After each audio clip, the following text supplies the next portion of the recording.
But at the end of the day, like if you're not able to put bread on your table for an agent and help them sell houses, like what are we doing out here? So Every single thing that I heard about this company has been true. It's like, no, there hasn't been like, oh, I see what he meant when he said that, but it's not like it's kind of not like that. Like everything's been true. I heard this saying, and it always sticks with me, is real is a platform of possibilities. And it's so true. Everybody's business is in some sort of way, whether you're a top team leader running a mega team doing hundreds of millions of dollars, or if you're just a solo agent just getting into this business, it truly is a platform of possibilities. And that's what I love about it is there's just something for everybody.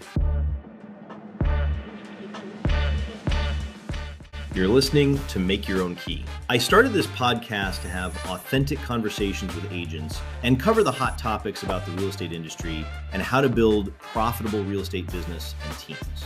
There's so much fluff and ego surrounding this business, and it's tough to know what's true and what's not. We're going to talk about what it really takes to make it in real estate, the truth about teams and brokerages, and how to position yourself for the next 5 years in this business. After all, your brokerage isn't going to save you. Success in real estate is up to you. I'm Seth Lejeune. Thanks for listening. Find us on Instagram at Make Your Own Key. Let's go. All right, Jonathan. Well, thank you for hopping on with us.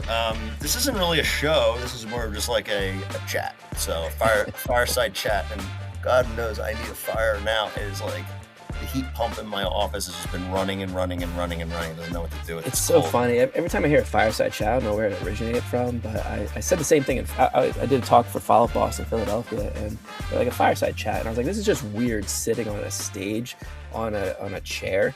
And I feel like I just need to stand up and walk around and talk to people. Yeah. And yet we're in a fireside chat and there's no fire. Yeah. But they were cozy chairs, I'm sure. Yeah.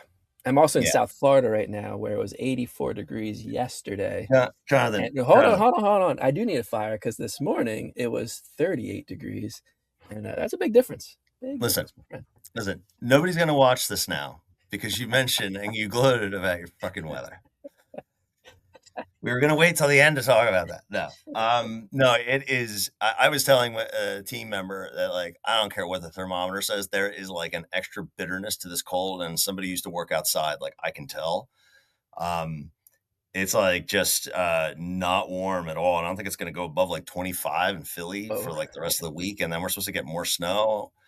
And you're sitting there in a short sleeve shirt on your retrofitted bus in the middle of the Everglades, probably swampy in more areas than you want to even talk about. So, but anyway, I wanted to get on here and talk about real, but also just talk about your business because you are a pretty high octane agent and you're like Bethlehem, like ABE, or are you really Bethlehem? Yeah, Lehigh Valley. We do about a 50-mile radius. So we try not to get into Philadelphia. That's where we partner with people like you and send used stuff.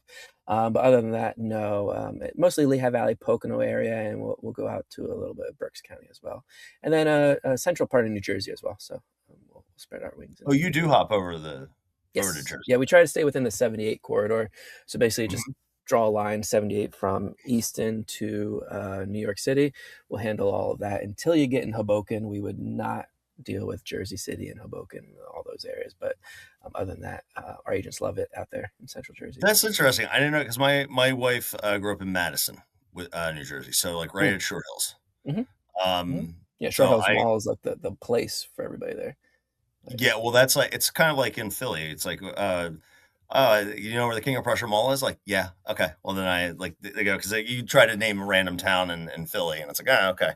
But everybody knows where those malls are because it's a epicenter. But and so, how long have you been licensed? Like, take us back. What did you do before this? And like, when did you get licensed? Where were you at? And just give you a little runwway here for a few minutes. I don't think you've heard this story. I have not. I mean, I'm curious to hear it. Yeah. So in short, I actually got my in high school. I got my license. So it was my senior year in high school. I would take night classes, and I got my real estate license there. And then I actually started flipping houses when I was 18 years old. So I bought my first house when I was 18, the one summer after high school. And then flipped that it was a 2-unit property. I subdivided it and then I flipped that. and then I started buying properties. And then in short, I kind of stumbled into real estate by accident as far as sales go, and started flipping homes. And then the market crash of '08, '09 happened. And to put it in perspective, so I've been doing real estate now. It's 2026 now, so it's about 20 years, which is crazy to say. I'm 39 years old right now, so I started real young. And then what ended up happening was market crashed, and I lost a lot of those houses. So I had to do short sales. I had to get out of them in a strategic way. But I didn't know real estate strategies as well back then, like I do now.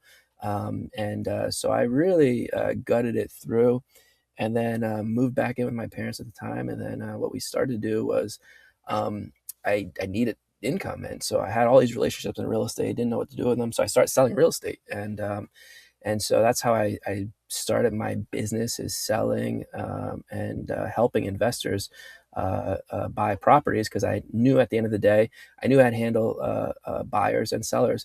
And the other thing I grew up in a short sale market. So I was 2008, 9, 10, doing a tremendous amount of short sales.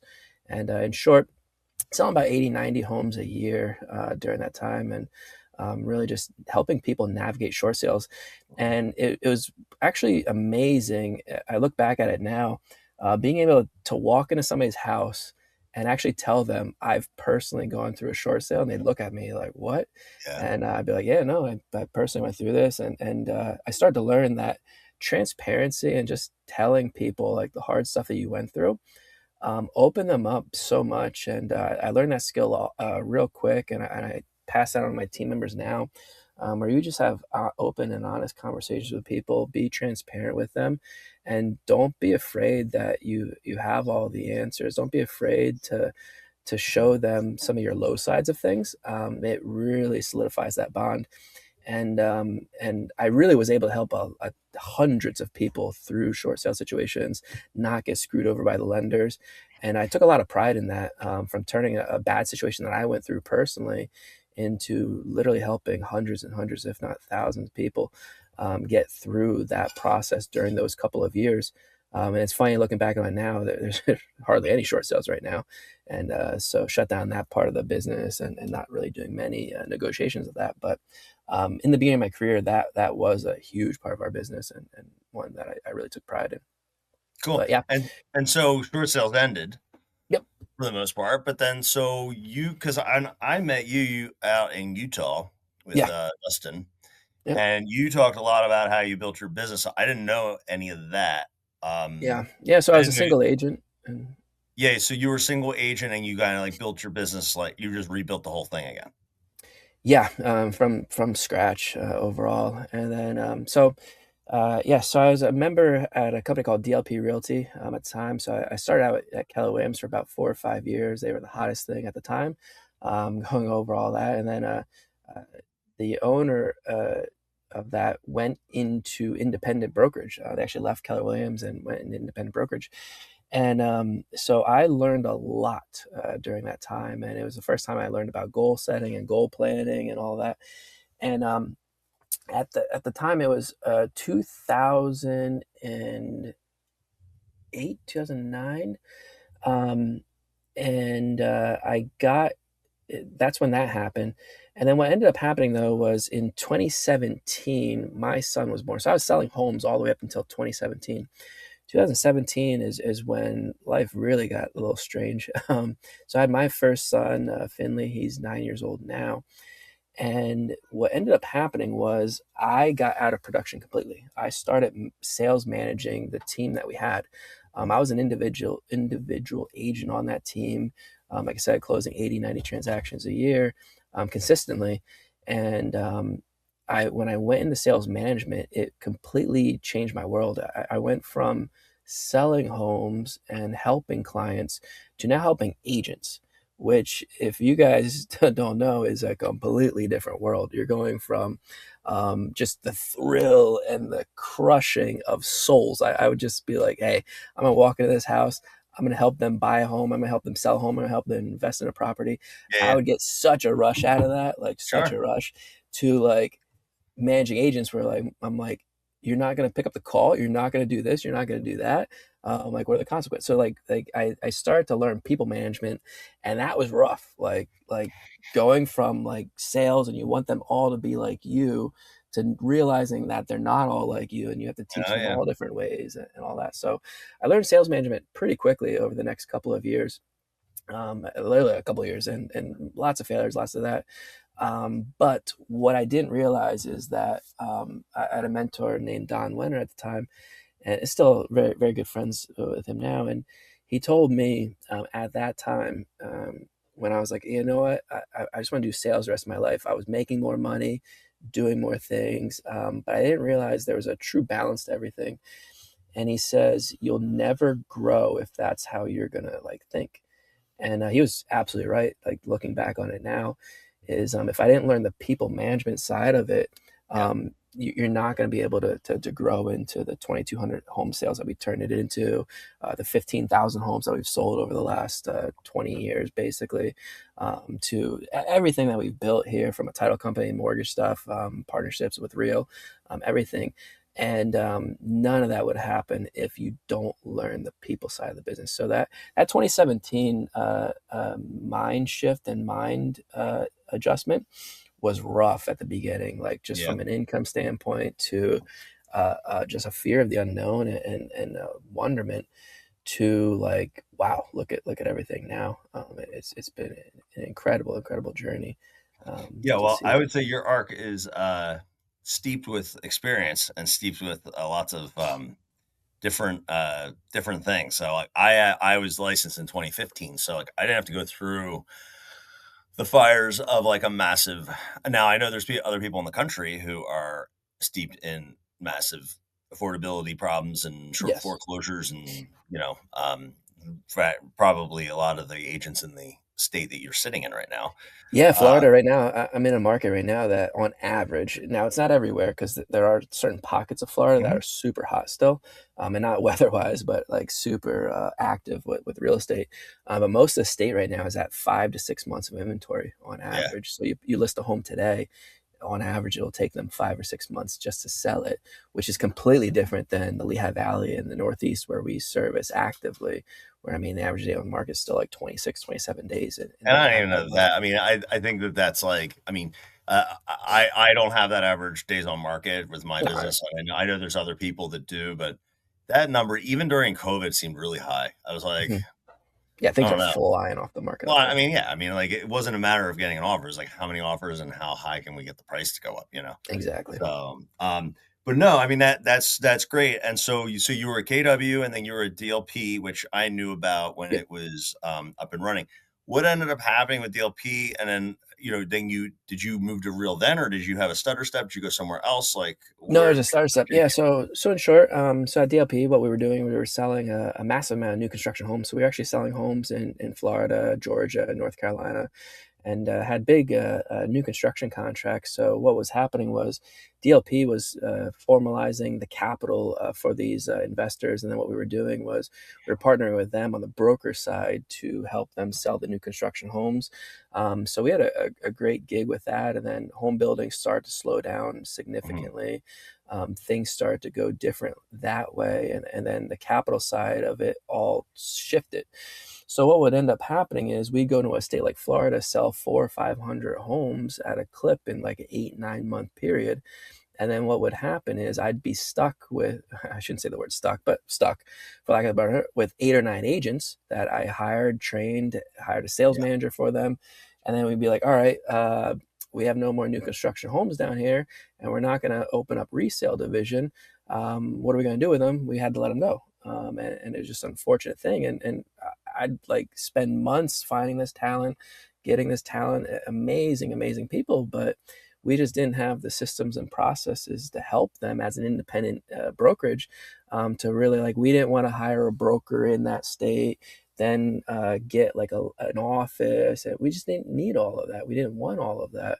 So for resale business. So what ended up happening, we'd have to let them go until I had noticed that they started to go to EXP at the time. So I was like, hey, I'm noticing that these guys are going to EXP. So like, what's their business model? So that was our stepping stone. So What we did was we actually ended up going from independent to EXP. And that model was we wanted to build a bigger national brand by helping agents all across the country get into a system that we could. Unfortunately, it just didn't work out. EXP just wasn't the right model for us at the time. They were having some leadership shifts, or just we weren't seeing eye to eye on different things. Yep. And the opportunity of Real came up, and with Real Broker. And so I actually got to talk with Sharon personally and introduce the concept of Real.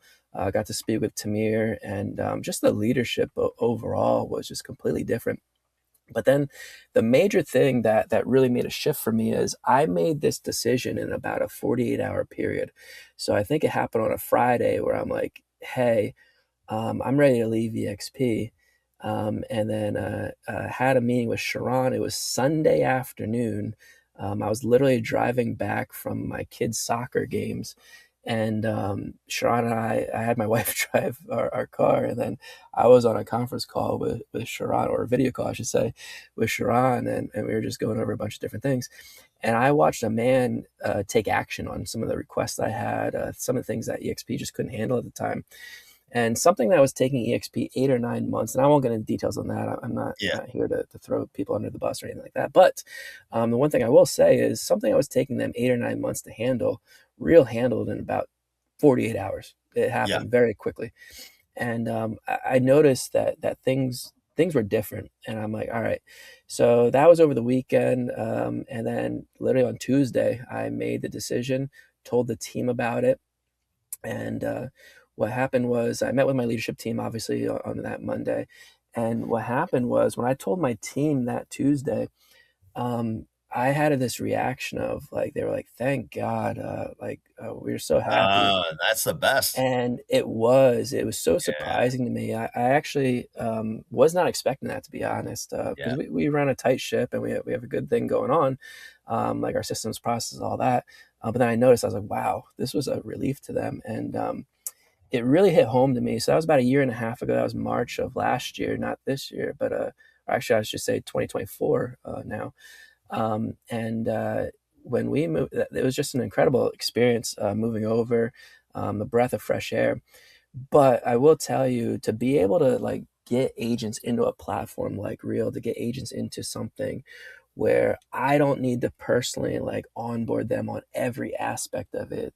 Like there were certain things where like the system at Real actually handles the agent thing, and they think of production first. That was my biggest thing, is like, hey, we're actually producing agents here. It would drive me nuts at these other companies where it's like recruiting. And I get it. That's the business model for most brokerages, and they need headcount for that. But at the end of the day, like if you're not able to put bread on your table for an agent and help them sell houses, like what are we doing out here? So that was a true breath of fresh air to know that like the systems that we built, that the things that we're helping at Real and worry about transactions and helping put food on the table for them and help people actually sell homes, that's what was the biggest difference to me. Yeah. And I will say that the company, so I came from Remax and I came from Berkshire Hathaway. I never did like what I call like the KW circuit. You know, it seems like everybody used to be a KW or still there. It was the hottest thing. It was like either you're at the big box brokers that just wouldn't get out of their way. And KW was different back then. They're not anymore, as you know. Yeah, and I mean, but like KW EXP, like they were very big into, tell your friends about it. Let's bring your friends. Like Remax and Berkshire Hathaway weren't that way. They were kind of more laid back, just being like, yeah, I mean, we'll give you like a Starbucks gift card and like be happy to sit and talk to anybody who wants to, bring their license here. But there wasn't that like you go to the conference and there was just this big push and, fireworks coming out of the front of the stage type stuff. It was just like, okay, well, if they like it, that's great. If not, that's, to each their own. So I was very new to this whole recruitee attraction piece. And I told you the story of how I met like with Dustin, and the only way I got out, or me going out to Salt Lake, and you didn't want it to be a recruiting thing. Yeah, I didn't want it to be a recruiting thing, and my sponsor Dustin, he came from EXP and he couldn't stand it after a while. And that's what he did there. Mhm. But he did not like the vibe of it because it was so like, what do we got to do to get you over here? What do we got to do to get you over here? And I thought the real reason that I joined Real was not because of being able to like recruit people to it. It was because I think it's a really cool company and I think it's the best business model for the actual agent. It And is. and I always talk about like now that I've been here for over a year, is like everything. And I'm like a cynical, straightforward. I mean, you just heard me have that whole conversation with my agent. Like I am not subtle. I will Yeah, let you know what's on my mind. And you know me well enough now to know that that's the case. I love it. Um, Love it. every single thing that I heard about this company has been true. It's Mhm. like, no, there hasn't been like, oh, I see what he meant when he said that, but it's not like it's kind of not like that. Like everything's been true.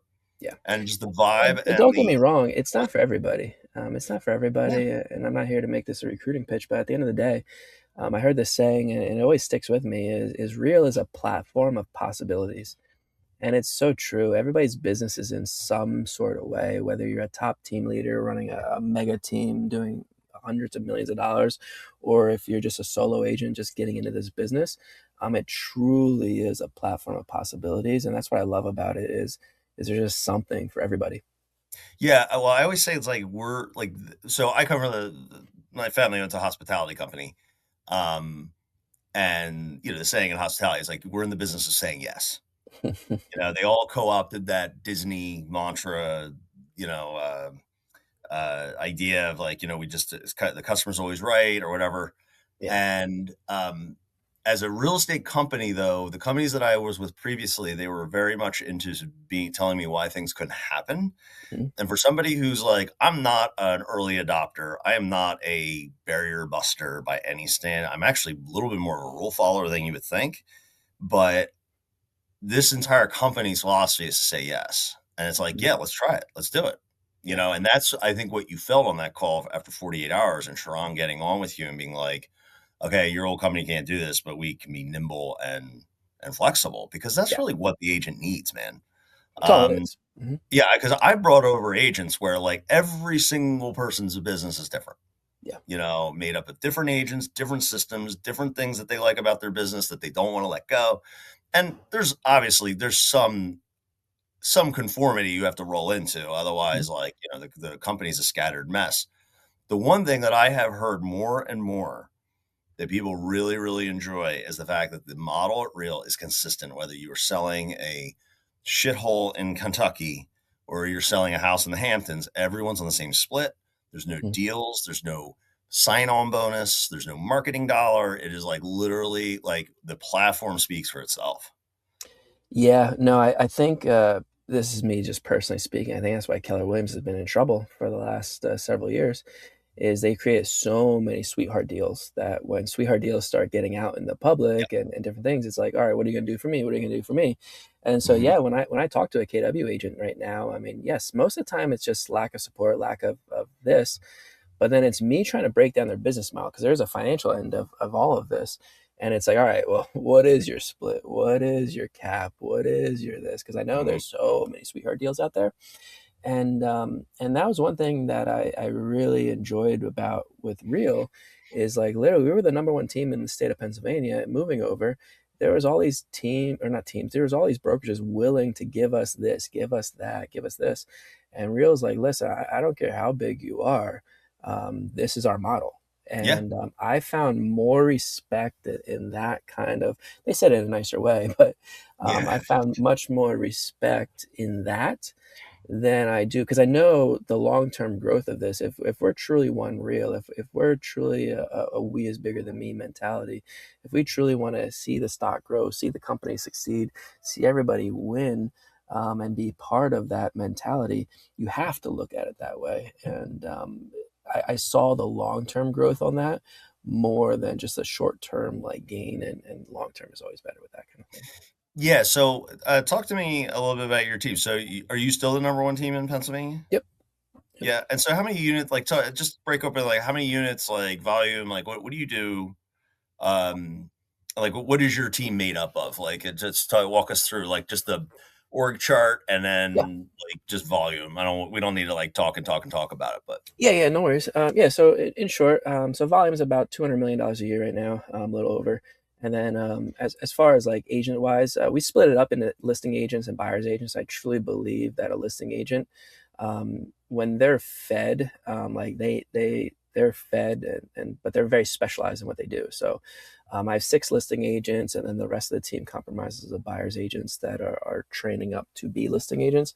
But in short, what they're able to do is we're able to provide cash offers to people. So they're trained in a way where not only can they get listing opportunities, but they can also purchase properties at the same time for okay. the company. So they're able to do that, partner with the company, do different things, but it helps that. And then from an admin standpoint, I have a transaction coordinator that's in-house, inside sales agent that's in-house, and then a marketing coordinator that helps launch the properties, put them on the market, and launch everything. So from a support stand, the support is very high. I'm sorry, we have in-house photographers and videographers.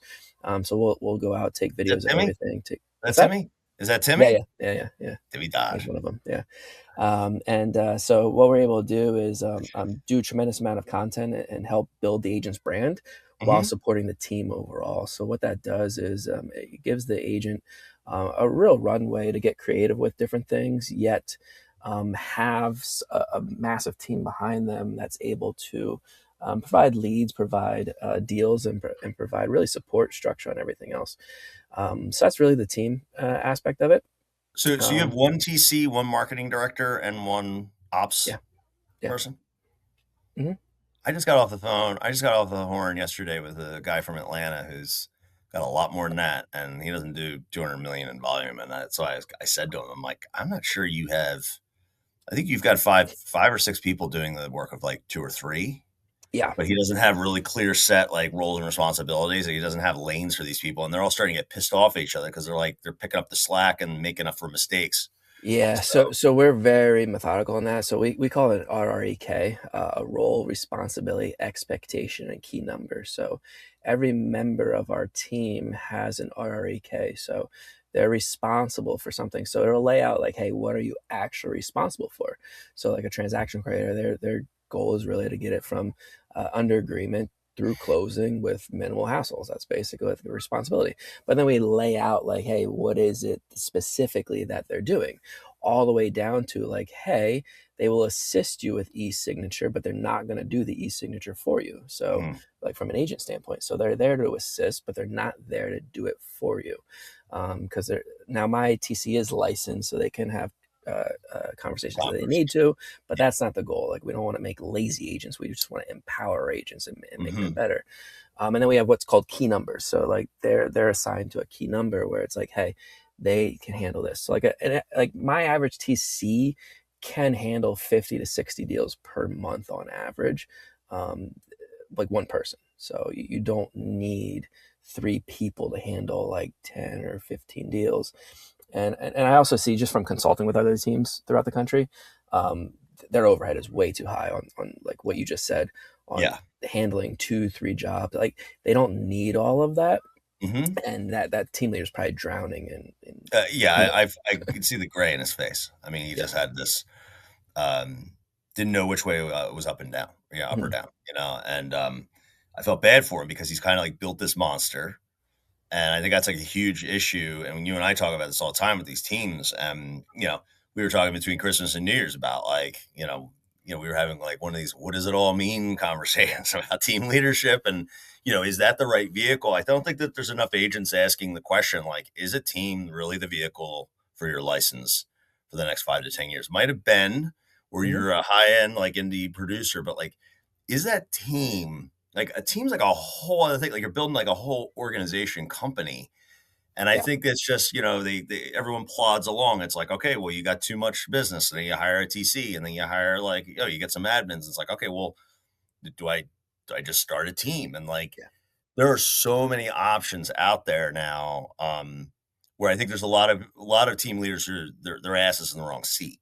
They're not destined to lead. They really should just be producing and being supported, at a lower split and maybe absorbed into another team or most that. of my conversations with team leaders or aspiring team leaders, I should say it more, is talking them out of it.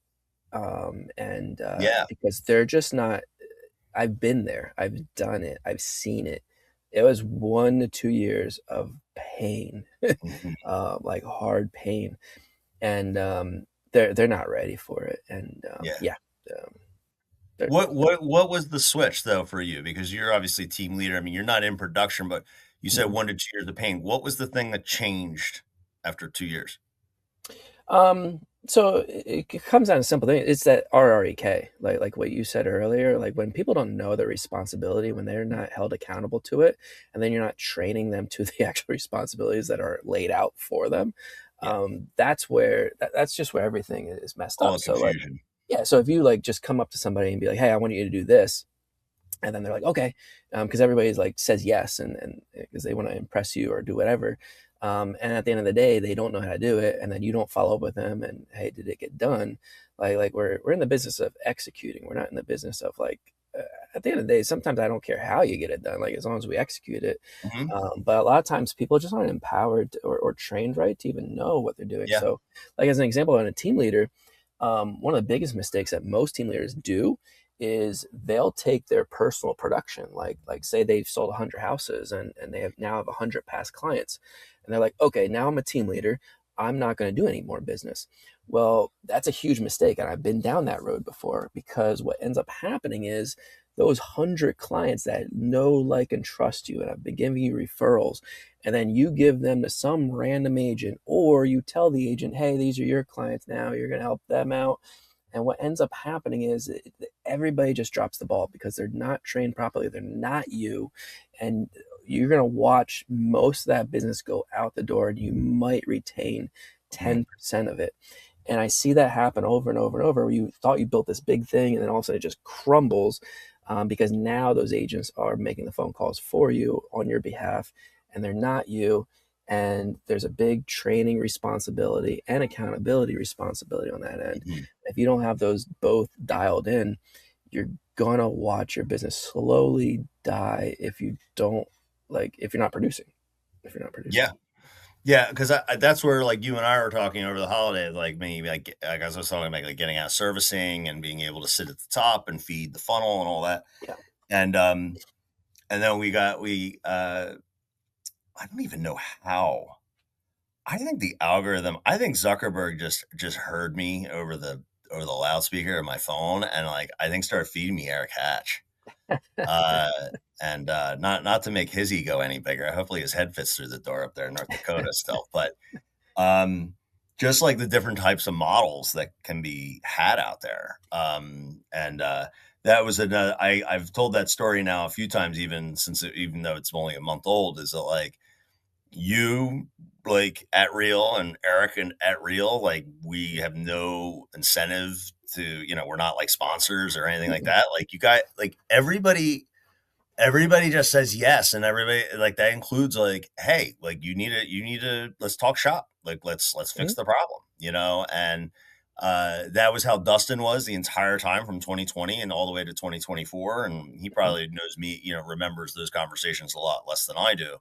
But it was just always like a very cool vibe of like, everybody's here to help and everybody's looking to grow. What is the, give me 3, 4, 5 minute synopsis. Where do you think the real estate brokerage is going to be in 5 years? Consolidate it. Just consolidate it overall.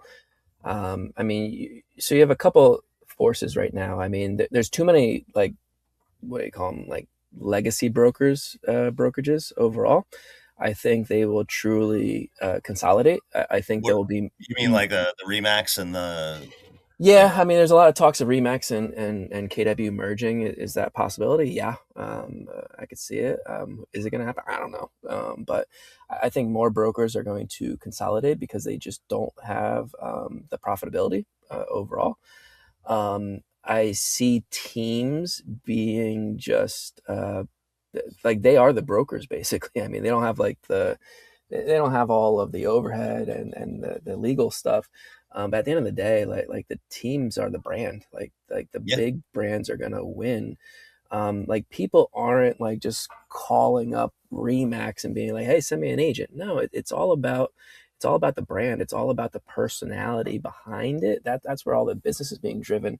So I think the brokerages are going to be in trouble, a lot of them, because they don't have ancillary services. They don't have mortgage. They don't have title. They don't have something else of like technology that really separates them, and they're going to be in trouble with that. So I think the brokerage world overall, and then you have just tech companies that are after everything. I mean, you have the Zillows of the world, you have the Redfins of the world, you have the Compass is a brokerage, but you have all those guys just breathing down everybody's neck trying to get the attention of the consumer. So at the end of the day, it's just the attention of the consumer, like who does it better. So a broker that can actually support the people that get the attention of the consumer are going to win in the game. So and to me, that's the thing. I think AI is here to empower people. I think it's here to help people. I think it's here to actually get people, consumers, more clear on like what next steps can be. If you're just not on top of that, the consumer will blow right by you. Right now, the personal relationship, like an agent's not going to go away. Like the personal relationship is always going to be there for a client. AI, to my knowledge, has no robot that can open a door. So all of that will be like it'll be compensated well. It'll still be all of this. But at the end of the day, I think there's going to be massive consolidation within the brokerage world. You're already seeing it. Like Compass just bought Anywhere, and you're already seeing it. And when you and I had that dinner, I was saying the same thing, where it's like, the value proposition of the brokerage. I mean, it took 20 years, but the internet killed it. And it's like, Bob and Nancy Smith used to walk in and say, "Hey, we have a house on 123 Maple Street. We need an agent." There's the real estate consumer is not engaging with the brokerage that way. The brokerage doesn't have the MLS book anymore, doesn't control leads. And honestly, there's really very little structurally different between a well-organized team and a brokerage, other than the fact that you have just the legal compliance of it all, and like the rules set forth in Harrisburg and the Capitol. So at the commission. So I just look at as it just kind of dawned on everybody about 10, 15 years ago. It's like, wait, I'm the brand. Yeah. Like this logo doesn't mean anything. And I think I was telling Frank at that thing, I've had like 4 or 5 buyers being like, "I don't even know what company," like sitting at a settlement table, like, "I don't even know what company you're with." Like, what? Exactly. Yeah. Because I don't have a sign, I'm on the buyer side. They don't hire for the brand. They hire for a brand, but you're the brand. Correct. You are the brand, and it's your broker that's there to support you on the back end of everything. Yes, Real does look better than some of the other brokerages out there, just from a visual standpoint, because I've seen some ugly things. But at the end of the day, like the brokerage is there to support the agent, who is the brand that's out there driving the actual activities. And so to me, there's just going to be massive consolidations from a broker standpoint, and they just need to support the agent better. And that's why I think Real's winning at all of this. They just support the agent very, very well. But there's also no overhead. It's a lean company. And so from a business, like I've been in business for 25 years outside of real estate and everything. And I'm like, where's this little real estate license that I got in 2015? Like, where's that most strategically placed? What is the thing that's going to stay out of my pocket? It's going to support me. And also, like, where's like cool stuff happening? Like, that's the other thing, is like, if you're an entrepreneur and you really like the idea of building businesses and you can build your own little business anywhere, but it's like also just like being part of something cool. And I tell KW agents, like, this is kind of like KW 2013, 2014, where it was like that's where like the Kool-Aid came in. Like KW was getting thrown under the bus because they're like, those people are so loyal, but like it was a lot of fun, and I wasn't even there, and I know that it was a lot of fun.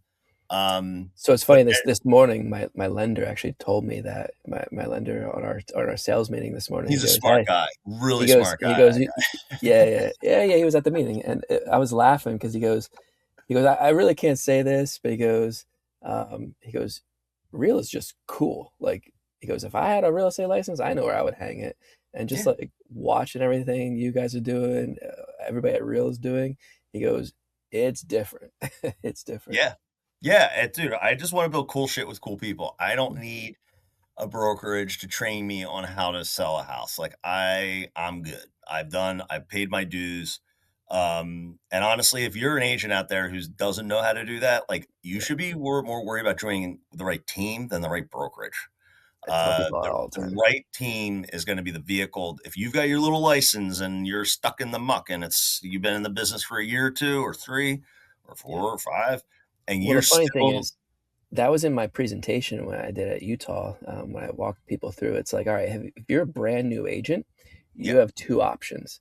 You either go find the number one team in your area and join with them and literally learn from them, or skip to my last part of the presentation where I go over what it's like to run a company and be a CEO.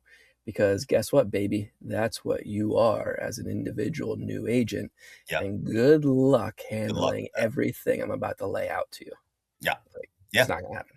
Yeah. And so I just look at it as a great support system for any agent who's got the wherewithal to like run their own business.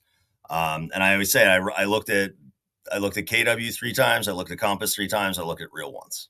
Yeah. That's like, I can't like, I'm like, I was telling Janet Brink in DC the other day, as like, I would look at these models and like, I would just have to like hate math.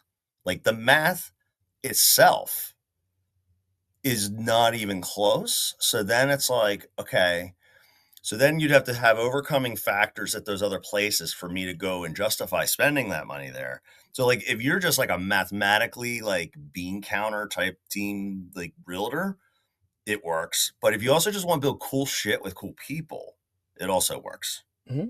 And we're not even talking about like telling your friends about it. I'm talking Mm-hmm. about just like the tools, the tech, everything, and just like the art of possible. Mm-hmm. It was a thing that like I needed this company, man. I was stuck mentally like in neutral and I needed to just be around cool people who were like building things bigger than me to like kind of push, like take me by the shoulders and like push me through the door. Mm-hmm. And that's what this company has been. And I've been super excited. So, well, I appreciate your time, John. Yeah, you have these events that are coming up in Bethlehem, right? Every week or every month? No, every month. Yeah. So my next one is actually February 10th in Hotel Bethlehem. What's really cool about this one is we're bringing together a panel of all the Lehigh Valley's top influencers in social media. And actually, a majority of them are from outside the real estate industry. So it'll be really cool to hear what they do on a day-to-day basis to actually drive traffic and bring them through. So again, February 10th at the Hotel Bethlehem. I got to get a cooler website than Eventbrite. I need something that'll bring them there. But anyway, we'll figure that out. Yeah, the goal, my goal overall with everybody is I've had a goal now for the last year is I want to impact 10,000 agents in the next 10 years. And that's by actually bringing them on to Real, helping them out, coaching them through, and then really just making them a better agent, whether you're a new agent looking for a team or you're just a team leader looking for what's the next step, what's beyond real estate as far as like transaction go. I can help all that. And so that's my goal over the next 10 years. And these meetings that way I do monthly is just one way to help give back to Real and give back to agents overall that might be looking for a better support system or just something that they can come to that their current broker just is not providing at all. So. Yeah. I was at the first one. It was very cool. Timmy Dodge was there with his video scanning, panning, getting everyone on there. So yeah, and by the way, I'd never been to Hotel Bethlehem. Like, pretty legit spot. Yeah, it's an awesome spot. It's really funny. It reminds me of like a much more miniature version of like Hotel Hershey. Like just yeah. It's exactly what it reminds me of. That old school. It's almost like it's like if it was empty and there was snow outside, it'd be like The Shining type deal. So, but okay, well, dude, I appreciate the time, and we'll see you out there. Yeah, appreciate it, man. See ya. All right, that's a wrap. Thanks for hanging out with us today. If this was your first time listening, head over to Instagram and check out more content and interviews at Make Your Own Key. There's plenty more waiting for you there. And if you got value from this episode, make sure to like, subscribe, and share it with someone who needs to hear it. Remember, success in this business is up to you. Your key, your move. We'll see you next time.